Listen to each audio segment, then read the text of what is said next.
नमस्कार, मेरा नाम संदीप भट्ट है और आप सबका स्वागत है ओम साइंस क्लासेस के यूट्यूब चैनल पर। हम यहाँ क्लास 11th और 12th स्टूडेंट के लिए मैथमेटिक्स और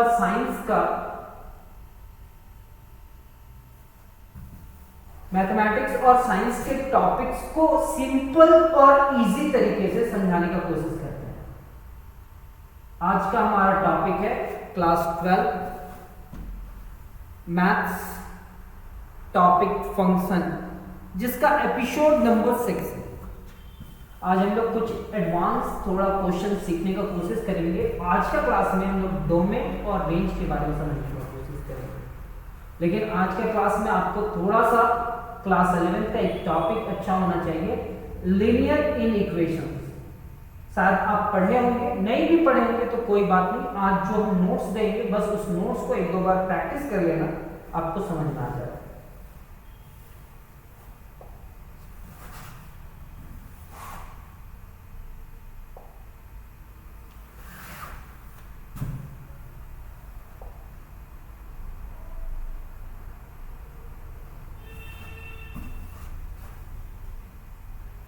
हमारा आज का क्वेश्चन है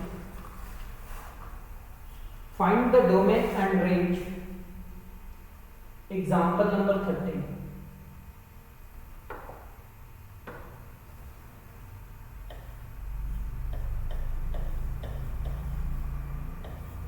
example 13।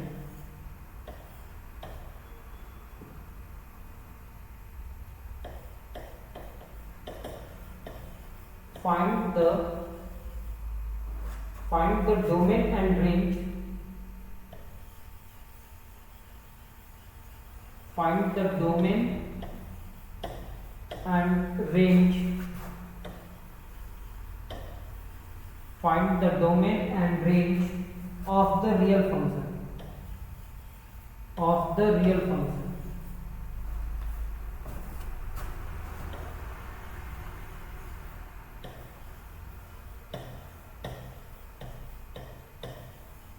of the real function f of x is equal to root under 9 minus x square।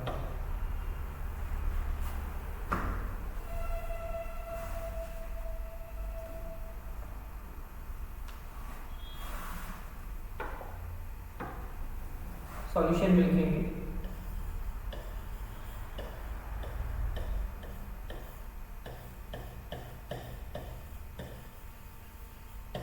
we have to find the domain and range, the domain and range, we have to find the domain and range of the function। Function का मेरे को क्या find करना है, domain और range of the function F of x. Real function मतलब जिसका domain भी रियल नंबर हो और को डोमेन भी रेंज भी क्या हो, रियल नंबर हो। We have to find the domain and range of the function F of X, where F of X is equal to क्या, F of X is equal to root under कितना 9 minus x square.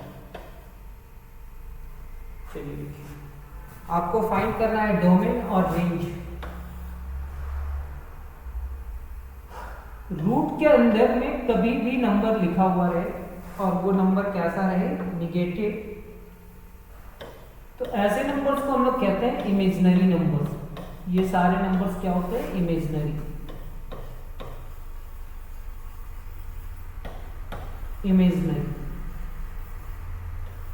तो इस root के अंदर में x का ऐसा सा वैल्यू रखना है जिसका रिजल्ट या तो पॉजिटिव आए या तो जीरो आ जाए। बस ये दो कंडीशन समझने का कोशिश कीजिए।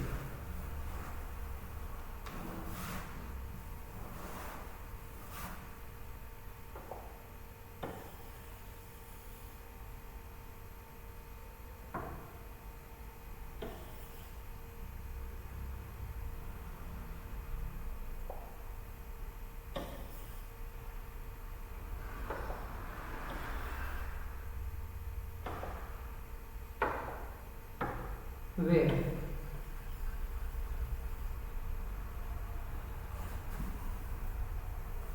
now अब मेरे को करना क्या है, ये जो रूट के अंदर टर्म लिखा हुआ है ना, ये टर्म या तो 0 के बराबर हो या 0 से बड़ा हो। तो नाउ 9 माइनस एक्स स्क्वायर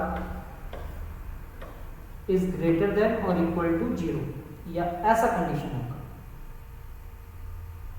मतलब से minus x square plus 9 is greater than और इक्वल टू 0। सर इस पूरे टर्म को आप निगेटिव से मल्टीप्लाई करोगे, क्योंकि x को निगेटिव नहीं देखना है सर। तो ये minus x square plus 9, inequality का साइन रिवर्स कर जाता है सर जब निगेटिव से बोथ साइड मल्टीप्लाई करते हो। अगर हम -1 इधर भी लिख दे और यहाँ पे 0 लिख दे तो इनइक्वालिटी का साइन रिवर्स करता है सर। कैसे? मान लेते हैं 4 इज ग्रेटर देन 3 था, अब -1 से मल्टीप्लाई कर रहे हो 4 को, और यहाँ पे भी -1 से मल्टीप्लाई कर रहे हो 3 को, तो इनइक्वालिटी का साइन रिवर्स करेगा, यानी कि -4 लेस देन होगा -3 का। बस आप ये याद रखना, नंबर लाइन में जाकर के देख लो, 4 बड़ा था 3 से, लेकिन अब -4 इज लेस देन -3 है। तो अगर हम इस पूरे टर्म को निगेटिव से मल्टीप्लाई किए तो रिजल्ट क्या आएगा? ऐसा क्यों लिखे सर? रूट के अंदर में हमेशा या तो 0 आए या 0 से बड़ा आए, पॉजिटिव आए। 0 से बड़ा होने का मतलब क्या होता है सर? 0 से बड़ा होने का मतलब आप देखना, यहाँ पे 0 बोल रहा है, 0 से बड़ा होने का मतलब होता है पॉजिटिव। क्या होता है? पॉजिटिव। सर -1 से इसको मल्टीप्लाई करेंगे तो ये क्या होगा? X square minus 9 is less than और equal to 0, is less than और इक्वल टू कितना? 0। अब हम इस पूरे टर्म को सॉल्व करेंगे सर। यहाँ पे क्या लिखेंगे? एक्स स्क्वायर माइनस 9 को 3 का स्क्वायर लिखेंगे, इज लेस देन और इक्वल टू 0। ये हमारा होगा x minus 3 into x plus 3 is less than और इक्वल टू 0। सर ये जो रिजल्ट आया ना, इस रिजल्ट में हम लोग को एक रफ वर्क करना है। वो रफ वर्क क्या होगा वो देखने की कोशिश करना। ये शॉर्टकट ट्रिक है, इसका बहुत लंबा वाला प्रोसेस भी बताया है हम आप लोग को क्लास 11th में। अगर कोई बात नहीं 11th नहीं भी सीखे हो तो भी ये क्वेश्चन सीख सकते हो। कितना लिखे वो समझ में आना चाहिए। तो यहां पे क्या होगा? x minus 3 is equal to 0 लिखना, और फिर x plus 3 is equal to 0 लिखना। मतलब हम दोनों टर्म को मल्टीप्लीकेशन को 0 लिख दिए। तो x इक्वल टू कितना हुआ? x इक्वल टू 3 और x इक्वल टू कितना हुआ? -3। एक नंबर लाइन में आप सोचना कि पहले क्या लिखा जाए, तो हम पहले तो -3 लिखेंगे, बाद में +3 लिखेंगे। ऐसे ही होगा ना, -3 -2 -1 0 1 2 3।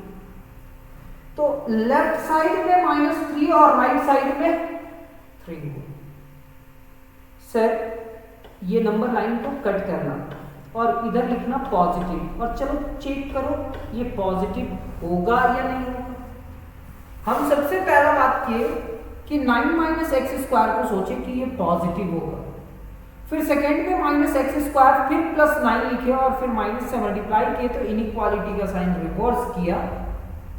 अब हमारे पास इतना है। अब हम इस एक्स स्क्वायर माइनस 9 को लिखे 3 का square, x minus 3 into x plus 3 is less than और इक्वल टू कितना?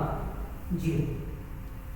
अब ये दो टर्म का मल्टीप्लीकेशन लेस देन और इक्वल टू 0 है, मीन्स x माइनस 3 को 0 के बराबर किए, x प्लस 3 को 0 के बराबर किए, तो x इक्वल टू कितना आया? 3, और x इक्वल टू कितना आया? -3। नंबर लाइन में -3 और +3 निकला।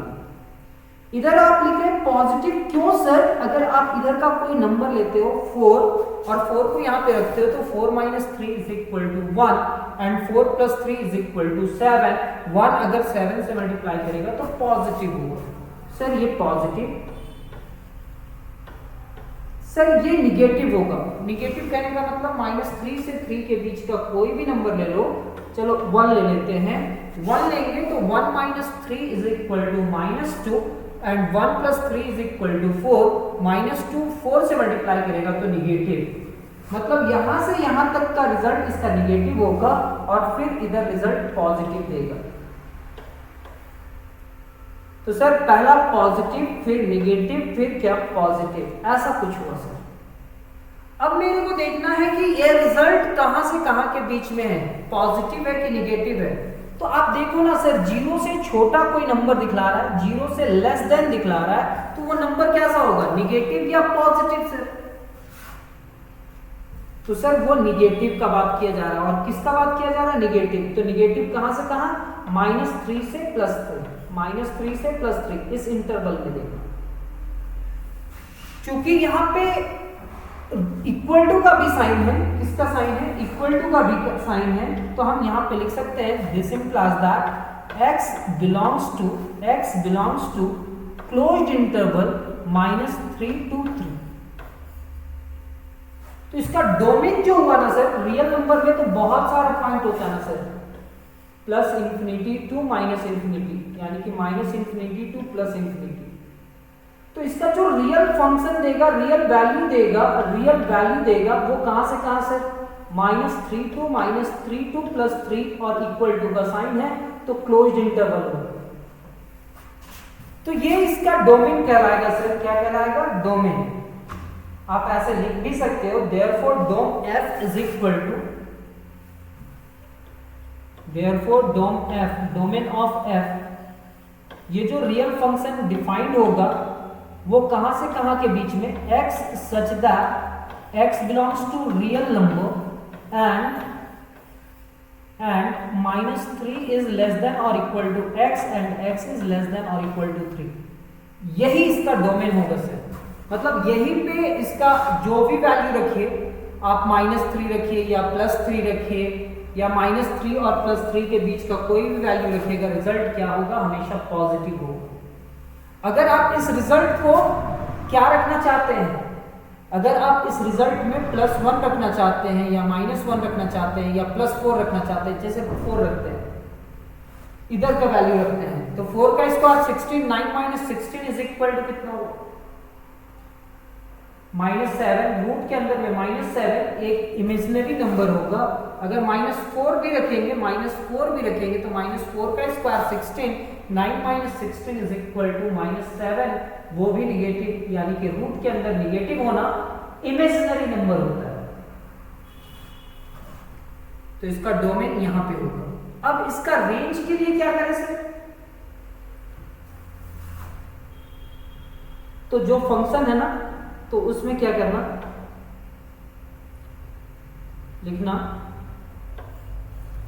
Late f of x is equal to y, मतलब जहां पे भी फंक्शन f of x है उस पूरे टर्म को y मान लो। Then y is equal to root under कितना था, 9 - x²। अब इस पूरे टर्म को सॉल्व करके y का वैल्यू लाओ, तो यहां पे होगा y² is equal to 9 - x², means x² is equal to 9 - y²। x² को इधर लेकर के आया, y² को इधर, उसका साइन इधर आने में चेंज हुआ, तो इसका भी साइन उधर जाने में चेंज होगा। और x इक्वल टू कितना, root under 9 - y², root under 9 - y²। इतना लिखने के बाद अब ये जो x का रिजल्ट होगा वो कहां कहां पे रिजल्ट होना चाहिए, तो सर सेम एज यहां पे देख रहे हैं 9 - y², ये क्या नहीं होना चाहिए सर, निगेटिव नहीं होना चाहिए। क्यों, क्योंकि यहां पे रूट है सर। देन तो सर ये निगेटिव नहीं होना चाहिए, मतलब ये पॉजिटिव होना चाहिए, तभी रियल वैल्यू देगा। तो 9 - y² या 0 के बराबर हो या 0 से बड़ा हो। This implies that -y² + 9 is greater than or equal to 0। Sir -1 से मल्टीप्लाई करो, -y² + 9 इज लेस देन और इक्वल टू -1 × 0। जब निगेटिव से मल्टीप्लाई करते हैं तो इनइक्वालिटी का साइन चेंज होता है, और यहाँ पे आप लिख रहे हो y² - 9 इज लेस देन और इक्वल टू 0। y² - 9 को हम लोग लिख सकते हैं 3 का स्क्वायर। सर 3 का स्क्वायर लिख दो आप, इज लेस देन और इक्वल टू 0। मीन्स ये क्या होगा sir, y - 3 × y + 3 is less than और इक्वल टू 0। सर ये दो टर्म का मल्टीप्लिकेशन लेस देन 0 मतलब निगेटिव का बात कर रहा है सर। तो अब हम इस पूरे टर्म को कैसे सॉल्व करेंगे? एक नंबर लाइन लेंगे, कहीं पे -3 लेंगे और कहीं पे +3 लेंगे। आप समझ रहे हैं? इसको सॉल्व करेंगे तो -3 + 3 होगा। अब इसको सॉल्व करने के बाद इधर होता है पॉजिटिव, ये पॉजिटिव को रिप्रेजेंट करता है, इधर का पॉइंट निगेटिव को रिप्रेजेंट करता है और इधर का पॉइंट पॉजिटिव को रिप्रेजेंट करता है। आपको क्या चाहिए? लेस देन 0, निगेटिव चाहिए, 0 से छोटा निगेटिव चाहिए। और निगेटिव कहां से कहां? -3 से +3। दिस implies that हेलो, हाँ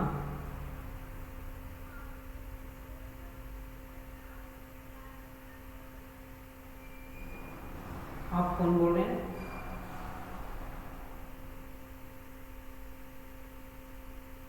अभी तो हम क्लास में हैं, बाद में बात करते हैं। एक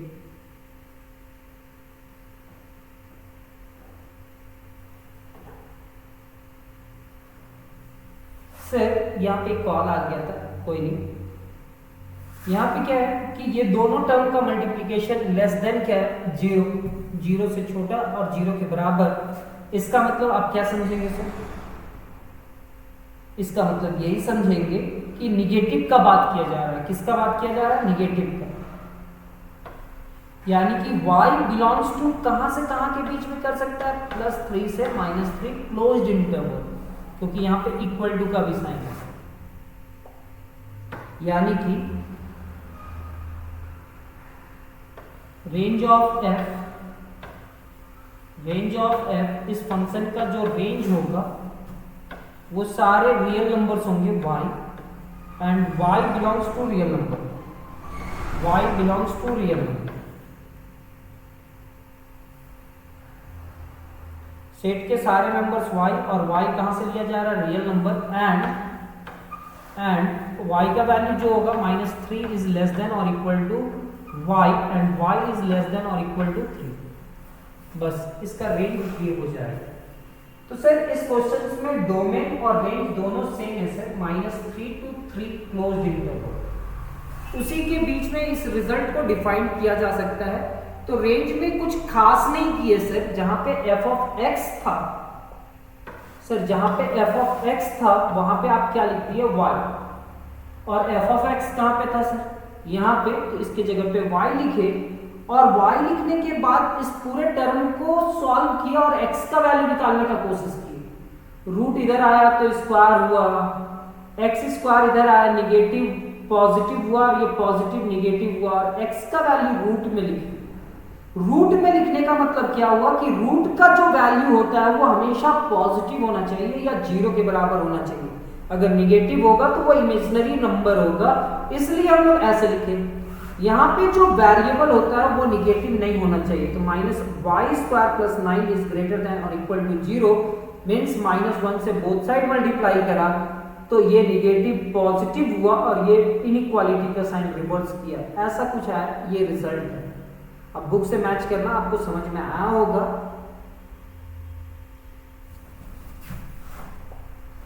next question, example number 14। Example number 14।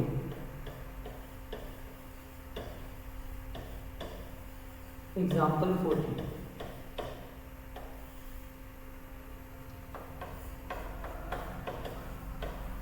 find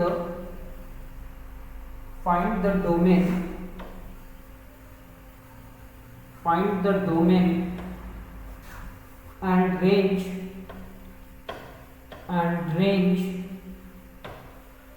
find the domain and range of the real function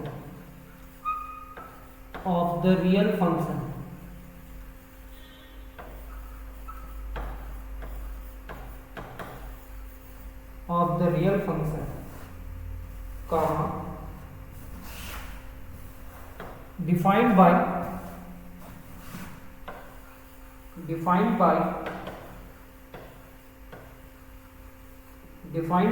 f of x is equal to 1 divided by 1 plus x square, 1 minus x square.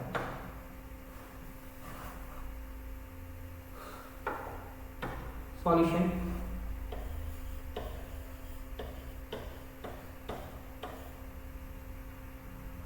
We have to find the domain and range of the real function.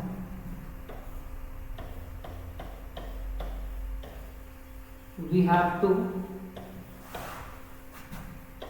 find the domain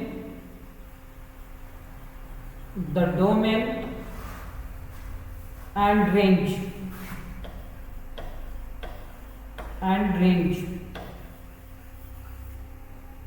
we have to find the domain and range of the function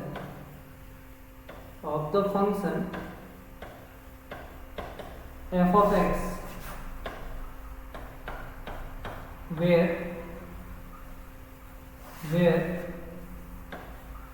f of x is equal to कितना sir 1 divided by 1 minus कितना x square. अब मेरे को देखना है कि यहाँ पे कौन सा वैल्यू रखने से इस पूरे टर्म का रिजल्ट रियल नहीं आता है, नॉट डिफाइंड। कहाँ पे डिफाइंड नहीं होता है? हम वहां पे भी ऐसे ही सोचे कि रूट के अंदर में निगेटिव आ जाएगा तो डिफाइंड नहीं होगा, तो क्या क्या आना चाहिए ऐसा सोचे।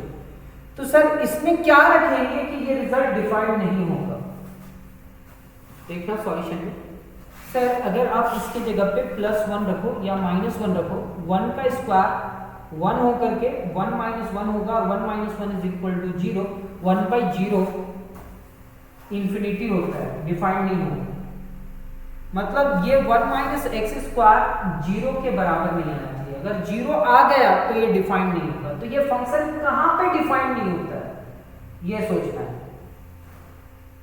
तो ये फंक्शन 1 - x² अगर ये वाला पूरा टर्म अगर 0 के बराबर आ गया तो डिफाइंड होगा क्या? नहीं सर। तो इसी से आपको x का वैल्यू फाइंड कर जाएंगे, पता कर जाएंगे, मिल जाएगा। तो लिखेंगे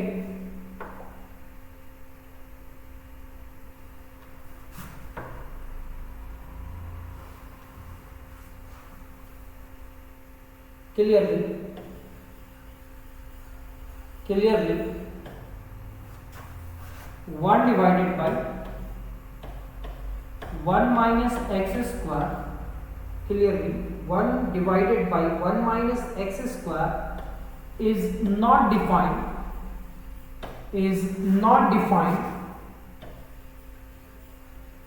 ये डिफाइंड नहीं होता है। कब? when जब 1 - x² का रिजल्ट क्या आ जाए? 0 के बराबर। मीन्स सर आप बोल रहे हैं कि 1 - x² अगर 0 के बराबर आ जाए तो डिफाइंड नहीं होगा। मीन्स आप बोल रहे हैं कि -x² अगर -1 के बराबर आ जाए तो डिफाइंड नहीं होगा, नेगेटिव कैंसिल। तो x = √1 होगा सर, और x का वैल्यू क्या नहीं होना चाहिए? कहाँ पे डिफाइंड नहीं करेगा? तो x का वैल्यू आप ना ही +1 ले सकते हो और ना ही -1 ले सकते हो। देयरफॉर इसका domain of f real number होगा सर, लेकिन रियल नंबर में 2 एलिमेंट नहीं होगा, पहला -1 और दूसरा +1। अब इसका रेंज चाहिए sir. let f of x is equal to y, then f of x को y मान लिया उसे, तो y is equal to 1 divided by 1 minus x square होगा, बिल्कुल होना चाहिए। इतना होने के बाद अब हम इस पूरे टर्म को सॉल्व करेंगे और रिजल्ट किसका लेकर के आएंगे, x का। किसका लेकर के आएंगे, x का।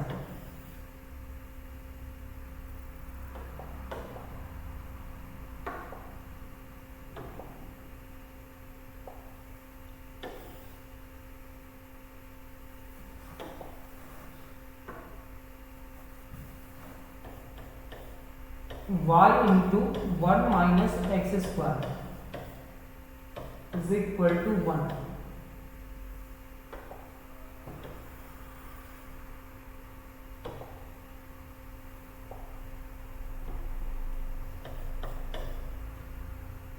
Y minus y x square is equal to 1.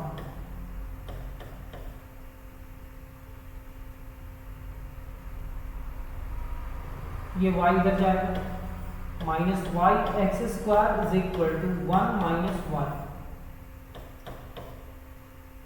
Y divide करेंगे तो X square is equal to 1 minus Y divided by minus Y, तो X square is equal to minus Y plus 1 divided by minus Y, और x equal to minus common निकाल लेंगे, X square is equal to minus 1 common निकाले तो ये y minus 1 divided by minus Y, ये negative negative cancel और x equal to क्या हो जाएगा, root under y minus 1 divided by y. ये कहाँ पे डिफाइन नहीं होगा, जब रूट के अंदर में कोई नंबर निगेटिव आ जाए तो डिफाइन होता है क्या, नहीं, तो डिफाइन नहीं होता निगेटिव आने से। तो इस पूरे टर्म को क्या आना चाहिए, पॉजिटिव। तो सर इस पूरे टर्म को क्या आना चाहिए, positive.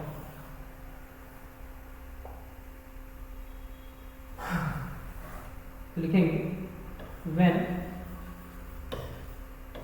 y minus 1 divided by y is greater than और इक्वल टू 0।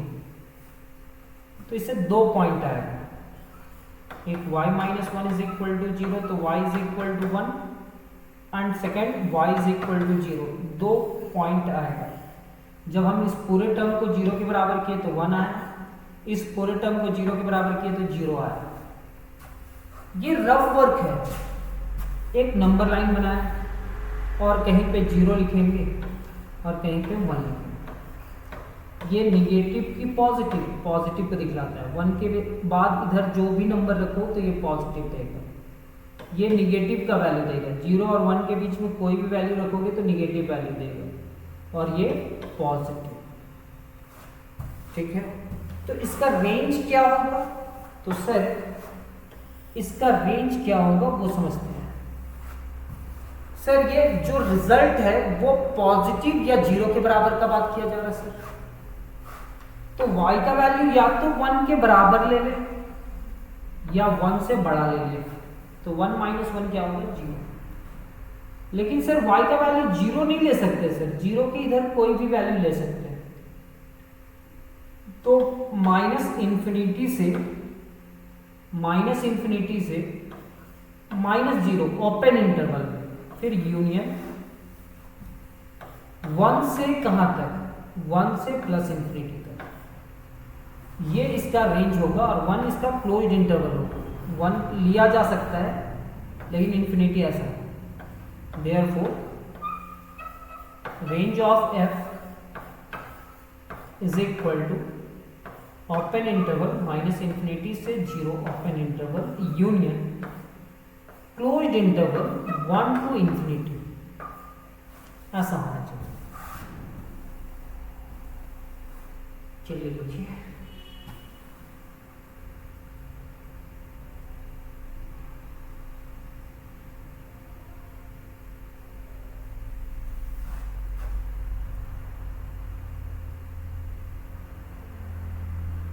सर इसका वैल्यू तो इधर भी पॉजिटिव देगा ना सर। अगर मान लेते हैं -4 रखते हैं, -4 तो लेस देन 0 है, तो -4 और -1 -5 और -4 से डिवाइड करेंगे, -5 को -4 से डिवाइड करेंगे तो इसका रिजल्ट ग्रेटर देन 0 होगा, पॉजिटिव होगा। तो बुक में जो आंसर लिखा हुआ है उसको हटा देना और इसको आंसर में कन्वर्ट कर देना। तो ये एग्जाम्पल नंबर कितना हो गया हमारा 14। एक एग्जाम्पल 15 जो रिलेशन से कनेक्ट करने का कोशिश किया है। Example number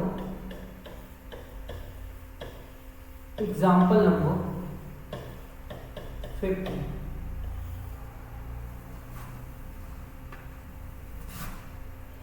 Consider a function. Consider a function. Consider a function f. इसका डोमेन x है और रेंज क्या है, कोडोमेन क्या है y, x to y, and defined a relation R, defined a relation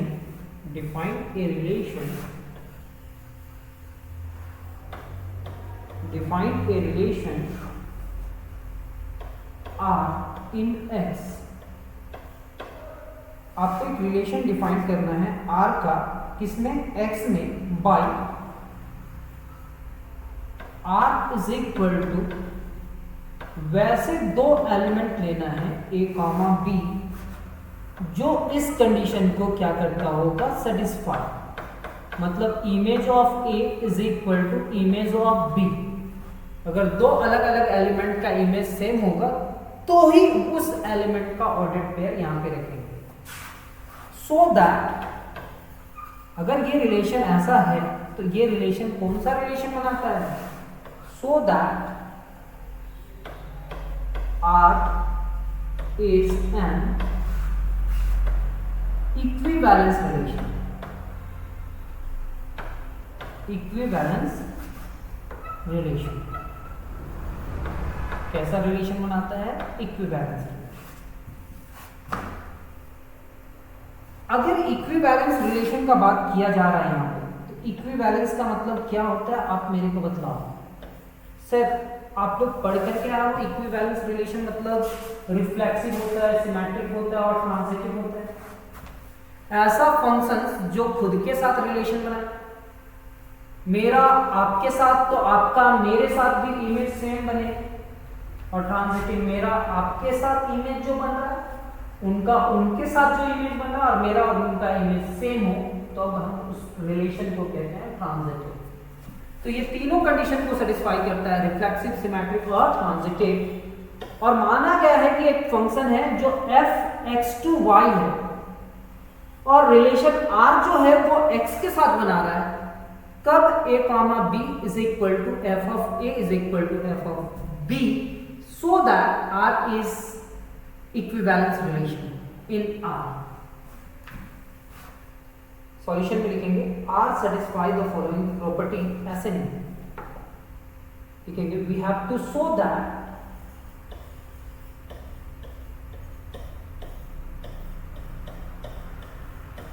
we have to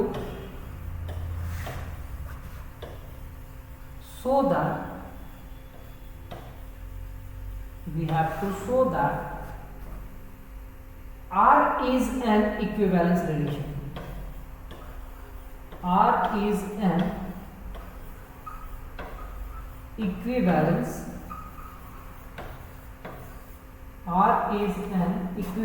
relation। R क्या है, equivalence relation। We have to show that R is an equivalence relation where R is equal to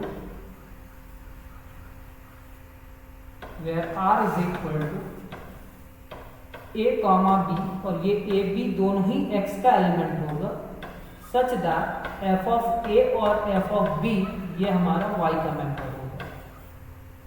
मतलब ये x का member होगा a और b, और ये y का मेंबर होगा f ऑफ a और f ऑफ b। फंक्शन में ऐसे ही होता है ना सर। फिर से यहाँ पे जो एलिमेंट लिखा जाता है a b c, और यहाँ पे मैपिंग हुआ f, तो जो मैपिंग हुआ f वो एलिमेंट यहाँ पे f of a, f of b, f of c। तो सर x का element a b c, y का एलिमेंट f ये, और ये दोनों के बीच में जो मैपिंग हुआ f, मतलब ये x का एलिमेंट a b c में रहेगा, y का element f of a, f of b, f of c में रहेगा। कहने का मतलब ये है। और ये रिलेशन को मेरे को क्या शो करना है? Equivalence relation. First, reflexivity.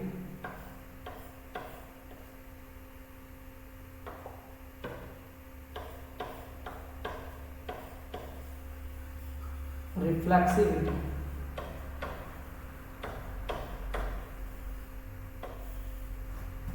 से कोई एक एलिमेंट ले लेते हैं जो सेट ए एक्स का रहेगा। Let a belongs to x, then क्या किसी भी एलिमेंट का इमेज, इसको इमेज कहते हैं, वो अपने इमेज के बराबर होगा? यस, ये होगा। For all a belongs to capital x, this implies that अगर ऐसा कंडीशन होगा तो क्या सारे एलिमेंट खुद के साथ ये रिलेशन बनाएंगे जो रिलेशन दिया हुआ? Yes sir.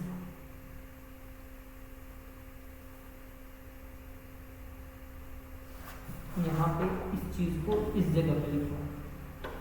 अच्छा, अब लिखना है यहाँ पे which is true, which is true. कोई फंक्शन में 3 रखें और उसका रिजल्ट 5 आया, फिर 3 रखेंगे तो 5 ही ना आएगा, तो उसका इमेज सेम होगा। So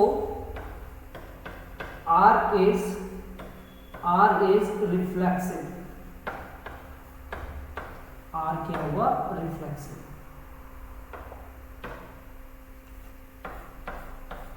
second, symmetric. सिमेट्रिक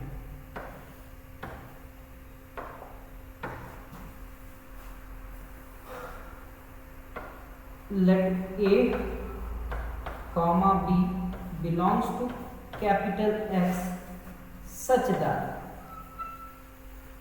कुछ इस तरह, जहां पे दो एलिमेंट लिए, दोनों ही एलिमेंट कहाँ का है?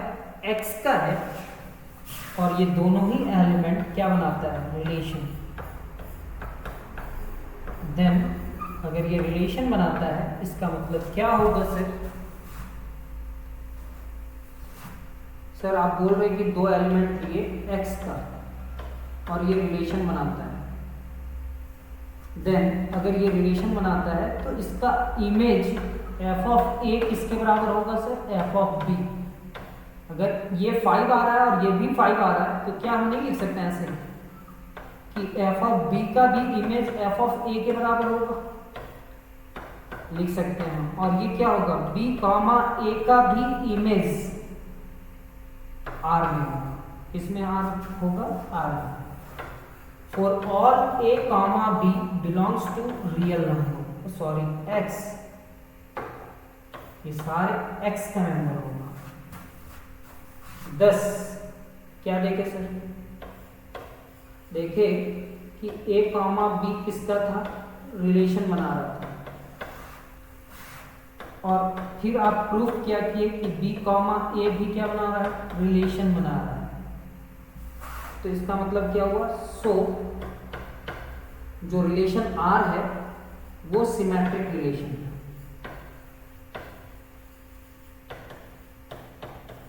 सो R इज सिमेट्रिक।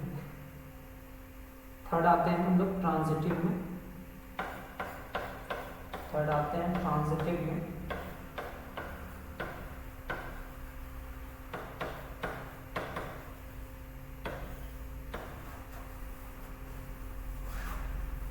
यहाँ पे कोई 3 एलिमेंट लेंगे।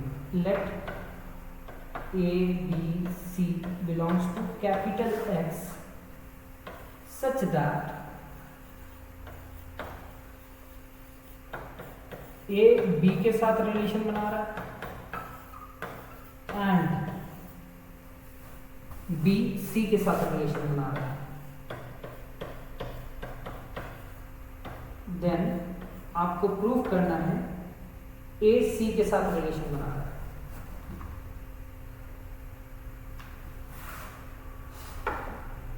मतलब ना sir, a comma b belongs to r and B comma C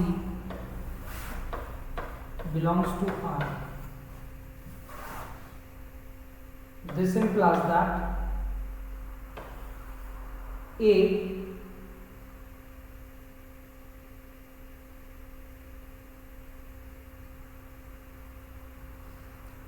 अगर ये रिलेशन बना रहा है तो function of A is equal to function of B होगा and f of b is equal to f of c होगा, f of a is equal to f of b और f of b is equal to f of c means f of a is equal to क्या होगा, f of c. This implies that a comma c belongs to r, ये भी r में गया 10. Sir a comma B relation बना रहा था sir and B comma सी भी रिलेशन बना रहा था सर. दिस इम्प्लाइज दैट, इससे क्या पता चला कि ए कॉमा सी भी क्या बना रहा है सर, रिलेशन.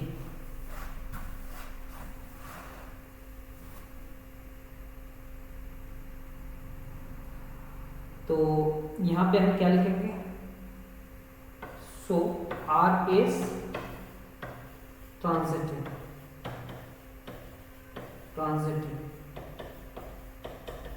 आर क्या होगा सर, ट्रांजिटिव. देखो ना, इसका इमेज इसके बराबर और इसका इमेज इसके बराबर, तो ये दोनों का इमेज आपस में इक्वल होगा ना, तो बोले कि ए कॉमा सी भी रिलेशन बना रहा है. So r is transitive. 10 r क्या है, r is reflexive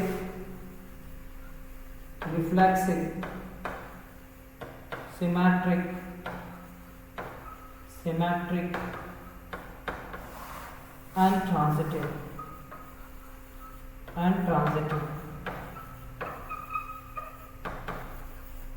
hence R is an equivalence relation.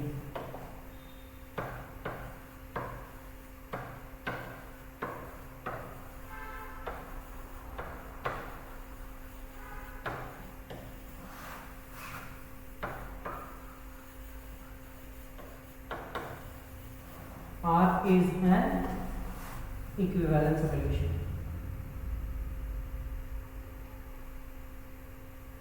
चलिए लिखिए.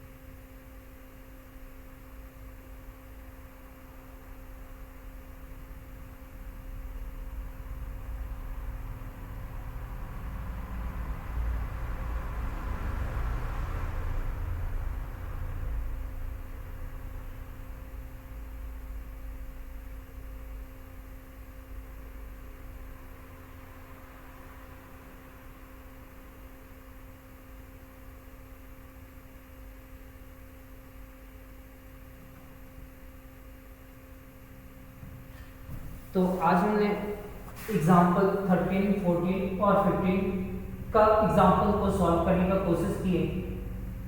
और ये जो एग्जाम्पल्स था, इस एग्जाम्पल्स में आप लोग को डोमेन, कोडोमेन और रेंज और इक्विवेलेंस रिलेशन के बारे में एक्सप्लेन करने का कोशिश किए गए. तो उम्मीद करते हैं कि इस टॉपिक को आप थोड़ा बहुत समझे होंगे और आपका कॉन्सेप्ट थोड़ा और भी अच्छा हुआ होगा. तो मिलते हैं हम लोग नेक्स्ट क्लास में, तब तक अपना ख्याल रखिए। धन्यवाद। जय हिंद।